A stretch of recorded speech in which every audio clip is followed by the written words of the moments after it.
Reka duhere kuri iki kibazo cya 397. Ndashaka gukata ibumoso, imodoka y'icyatsi yaje irahagarara. Ninde ufite uburenganzira bwo gutambuka mbere? Ahangaha namwe icyapa murakibona ngiki ahangaha. A. Mfite uburenganzira bwo gutambuka mbere. B. Imodoka y'icyatsi ifite uburenganzira bwo gutambuka mbere. C. Twembi nta burenganzira bwo gutambuka mbere, gusa tugomba gutambukana ubwitonzi.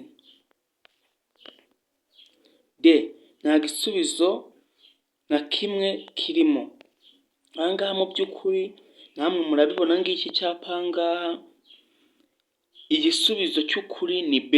Imodoka y'icyatsi ifite uburenganzira bwo gutambuka mbere. Tugiye kuri iki kibazo cya 398. Mfite uburenganzira bwo gutambuka muri iri sangano. Nawe isangano ngire ahangaha. Batubajije A. Yego niba ukata ibumoso. B. Oya niba ukata iburyo. C. Yego bitewe n'aho ngana. D. Nta gisubizo cy'ukuri kirimo. Ahangaha mu by'ukuri igisubizo cy'ukuri ni C. Yego bitewe n'aho ngana. Tujye kuri iki kibazo cya 399. Ndi ku muvuduko wa 20 kilometero mu isaha. Nshobora gukomeza muri iri sangano ry'umuhanda. Nawe ngiki icyapa hano urabibona. Batubajije A. Oya. B. Yego nshobora gukata iburyo. C. Yego nshobora gukata ibumoso cyangwa iburyo. D. Yego nshobora gukata ibumoso gusa.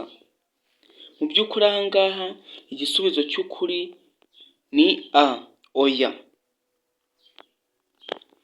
Tujye kuri iki kibazo cya 400. Umuyobozi w'ikinyabiziga aritegura kunyuraho ibumoso.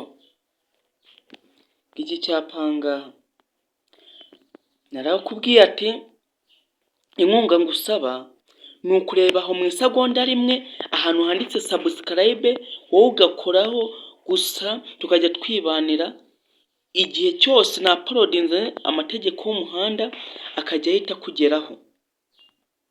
Kandi mwebwe mwakoze subscribe ndabashimira cyane. Reka dukomeze. A. Shobora kumunyuraho nyuze iburyo. B. Shishobora kumunyuraho. C. Shobora kumunyuraho nciye ibumoso ariko mbonye ko mfite umwanya uhagije. Ahangaha mu by'ukuri igisubizo cy'ukuri ni C. Shobora kumunyuraho nciye ibumoso ariko mbonye ko mfite umwanya uhagije. Tujye kuri iki kibazo cya 401. Uhereye kuri ibi byapa habujijwe A. Kunyuranaho ku binyabiziga bikururwa n'ibinyabiziga birengeje imitende ibiri ibumoso no kugendera ku muvuduko urengeje kilometero 70 mu isaha. B. kunyuranaho ku binyabiziga bikururwa cyangwa ibinyabiziga birengeje imitende ibiri ibumoso. C. Kugendera hejuru ya 70 km/h. D. Nta gisubizo cy'ukuri. Ahangaha mu by'ukuri igisubizo cy'ukuri ni A. Kunyuranaho ku binyabiziga bikururwa n'ibinyabiziga birengeje imitende ibiri ibumoso no kugendera ku muvuduko urengeje 70 km/h. Tujye kwiga ikibazo cya 402. Ndashaka guparika ikinyabiziga iburyo ku nzira y'abanyamaguru. Nawe dore urabibona ko hano hari icyapa cya parikingi. B. A. Batubajije biremewe munsi y'iki cyapa. B. Biremewe imbere y'iki cyapa. C. Birabujijwe imbere n'inyuma y'iki cyapa. D. Nta gisubizo cy'ukuri kirimo. Ahangaha mu by'ukuri igisubizo ni A. Biremewe munsi y'iki cyapa. Tujye kwiga ikibazo cya 403. Iki cyapa gisobanura iki? Dore namwe ngiki ahangaha. Iki cyapa buriya mu muhanda cyane cyane. Iki cyapa nicyo cya mbere gikora cyane mu muhanda. Mu masangano usanga kirimo, cyangwa mu ishabi ry'umuhanda usanga gihari. Ahangaha batubajije A. Guhagarara aho abanyeshuri bambukira. B. Hagarara akanya gato. C. Ibindi binyabiziga bigomba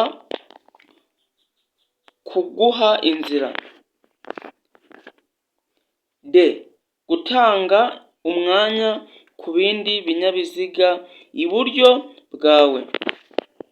Mu by'ukuri ahangaha igisubizo ni B. Hagarara akanya gato. Ari naho tunashoreje iki cyapa. Mbibutsa gukora subscribe. Mwebwe mutari mwakora subscribe, tubasha kubana mu mategeko y'umuhanda. Sawa naho ubutaha, ndabakunda cyane.